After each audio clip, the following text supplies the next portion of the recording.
अब इस देश में जातीय जनगणना की बात चलेगी, इस देश में आरक्षण की बात चलेगी। के देवतुल्य मतदाताओं ने, सम्मानित बहनों ने, सम्मानित भाइयों ने और समाज के सभी गरीब लोगों ने इस बात का संदेशा दिया है कि अब इस देश में धर्म पर आधारित राजनीति नहीं चलेगी, मनवादी व्यवस्था नहीं चलेगी। आज जब देश के तमाम विश्वविद्यालयों की तरफ नजर डालते हैं तो 0.5% भी आरक्षण नहीं है, आरक्षण नहीं है। इसके लिए हमें चिंता भी करना है, इसके लिए हमें संघर्ष भी करना है। जबकि इस देश की जो सरकार है केंद्र में और देश के तमाम राज्यों में पूरी तरह से इस देश के दलितों का, इस देश के पिछड़ों का और देश के अल्पसंख्यकों का केवल अनादर ही नहीं बल्कि उनके अधिकारों पर डाका डाल रहे हैं। उसे रोकने के लिए आपने शानदार कार्यक्रम किया है। इस कार्यक्रम को आयोजित करने वाले सभी सम्मानित समाज सुधारकों को, बाबा साहब भीमराव अम्बेडकर के संविधान को बचाने की चिंता रखने वाले मैं बहुत आभार प्रकट करता हूं और मंच पर बैठे हुए सभी माननीय नेताओं का मैं स्वागत करता हूं, अभिनंदन करता हूं, बधाई देता हूं और सामने बैठे हुए सभी भाइयों का अभिवादन करता हूं। और अयोध्या जो मर्यादा पुरुषोत्तम राम की धरती,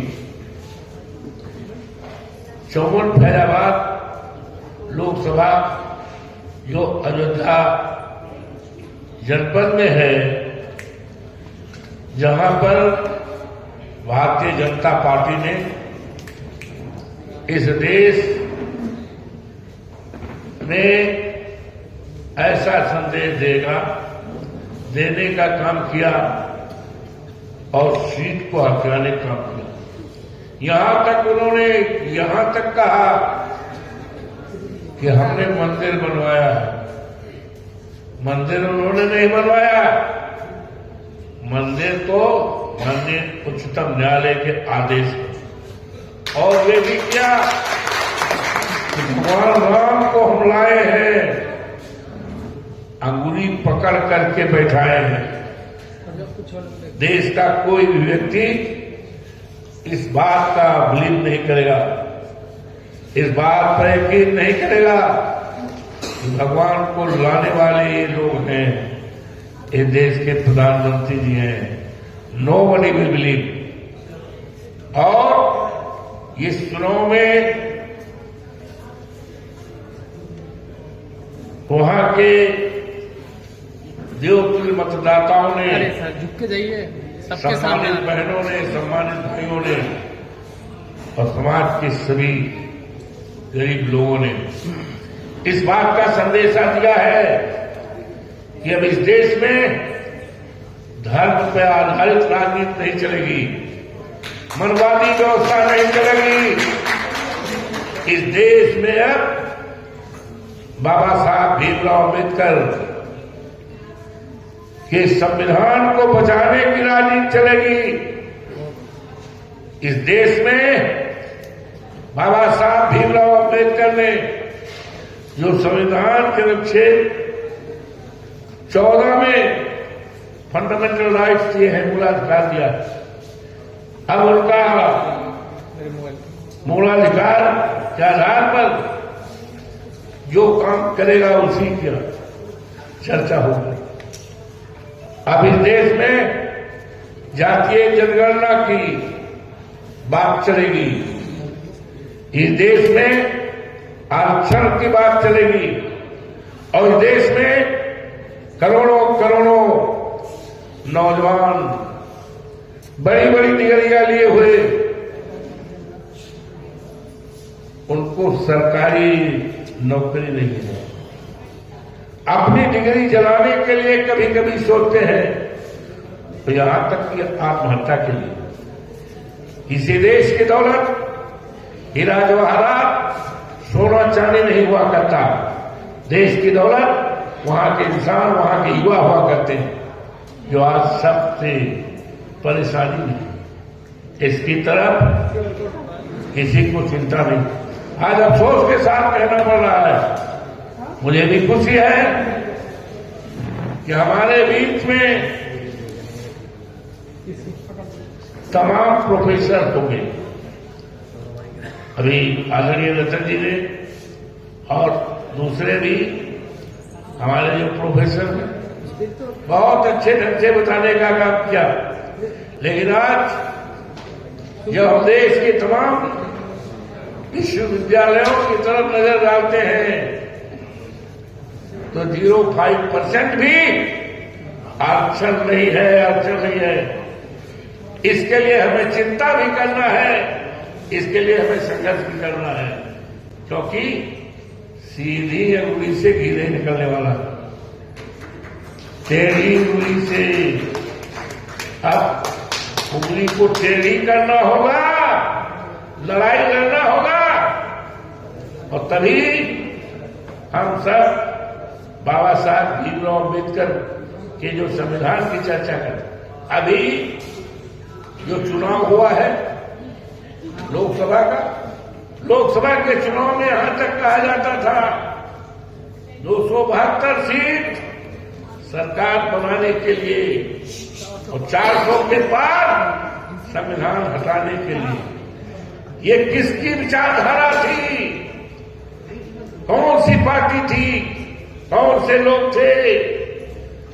इसलिए हमें आपको सजग रहना है, हमें आपको निगरानी रखना है।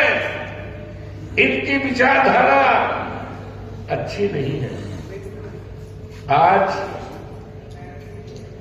हमारे जो मुख्यमंत्री जी लोग हैं और भारतीय जनता पार्टी के हैं और विशेष तौर से उत्तर प्रदेश के, उनके टेबल पर, सरकारी टेबल पर मनुस्मृति क्या है? काश उनके कार्यालय में, उनके टेबल पर बाबा साहब भीमराव अम्बेडकर का अगर संविधान होता, अगर संविधान पढ़ते तो आज देश और प्रदेश की जो हालत होने जा रही वो न होती। स्मृति पढ़ करके आज काम हो रहा है, योजनाएं बन रही हैं। और अभी हमारे विद्वान प्रोफेसर साहब ने जो कहा है कि मनुस्मृति धीरे धीरे लागू होगी, धीरे धीरे, और उसी धीरे धीरे में जिस तरह का राष्ट्र वो चाहते हैं उस राष्ट्र को बनाने में सफल हो जाएंगे अगर हमने आपने संघर्ष न किया, चिंता न किया। और इस देश में जातीय जनगणना बहुत जरूरी है। जिसकी संख्या भारी उसी की हिस्सेदारी, डॉक्टर राममनोहर लोहिया जी ने कहा। तो आज इस तरह का जो सेमिनार हो रहा है, हमारे पास तमाम विद्वान हैं, तमाम उनके पास जानकारियां हैं। आज आवश्यकता है कि इस तरह का आयोजन करके उन स्थानों पर भी जागृति पैदा की जाए जहां पर अंधेरा है, जहां पर आज पुरानी तरह का रस्म रिवाज है। बाबा साहब कहा करते थे, और उन्होंने जो आरक्षण की सुविधा की है किसी एक जात के लिए नहीं किया है, लेकिन अफसोस है कि हम जातियों में बटे हुए हैं। ये पासी है, धामुक है, ये धोनी है, फलाना है, धमाका है। ये बात बाबा साहब की नहीं थी। बाबा साहब ने जोर दिया था शिक्षा पर। सबसे शिक्षा जरूरी है, और भारतीय जनता पार्टी की जो सरकारें हैं, दलितों को शिक्षा से दूर रखने का व्यवस्था किया है, योजना बनाई है, जिससे हमारे बच्चे यूनिवर्सिटी में न पढ़ पाए, संविधान के प्रति अपने अधिकारों की चर्चा न कर सके, संघर्ष न कर सके। आज वो उसी में संतुष्ट हो गए। भाई क्या कर रहे हो? हम ऐसे दलितों के सम्मान, ऐसी वंशज को तैयार करें तो गोरा हो, ठेला चलाए, वो कभी नहीं चाहेंगे कि दलितों के बच्चे प्रोफेसर बने, इंजीनियर बने, डॉक्टर बने, आईएएस बने, आईपीएस बने, वो कतई नहीं चाहिए। वो चाहेंगे कि ऐसी नस्लें तैयार की जाए जो गोरन हो गए। ये तमाम चीजें हैं। तो आज हमें खुशी है कि तमाम हमारे विद्वान साथियों ने, जो प्रोफेसर हैं, जानकार हैं और जिनको पूरी तरह से बाबा साहब भीमराव अम्बेडकर के संविधान की जानकारी है, उस संविधान पर किस तरह से वर्तमान सरकार हमला कर रही है, उस पर जागरूक रहने के लिए और अपने हकों का अधिकारों पर कब्जा करने के लिए, लेने के लिए जो जागरूकता का ये शानदार सम्मेलन आयोजित किया गया है, उसके लिए मैं अभिनंदन करता हूँ, स्वागत करता हूँ।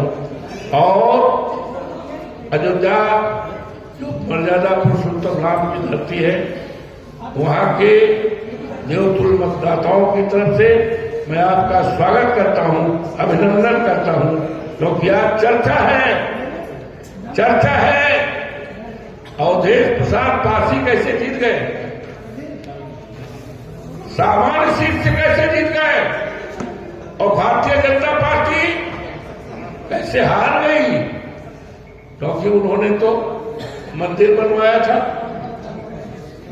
उन्होंने जो राम को उंगली पकड़ बैठाए थे, भगवान रीजन, तो रीजन ने तो बता दिया, वहां के सम्मानित बतावताओं ने कि अब धर्म के आधार पर राजनीति नहीं चलेगी, ये कैंडिडेट नहीं हारा है, मेरे मुकाबले जो कैंडिडेट लड़ा है वो नहीं हारा है, बल्कि भारतीय जनता पार्टी की विचारधारा हारी है, उसकी मानसिकता हारी है। तो इस तरह से इनकी विचारधारा, मानसिकता जो है हमारे लिए, समाज के लिए विष की तरह है, जहर की तरह है। इस मानसिकता को खत्म करना होगा, तभी हम अपने अधिकारों को पा सकेंगे, और ये अधिकार तब हमें मिलेंगे जब हमको पूरी तरह से, जैसे अयोध्या की जनता ने इनका सफाया कर दिया है, उसी तरह से इनका जब तक सफाया नहीं होगा तब तक बाबा साहब भीमराव अम्बेडकर का सपना साकार नहीं होगा।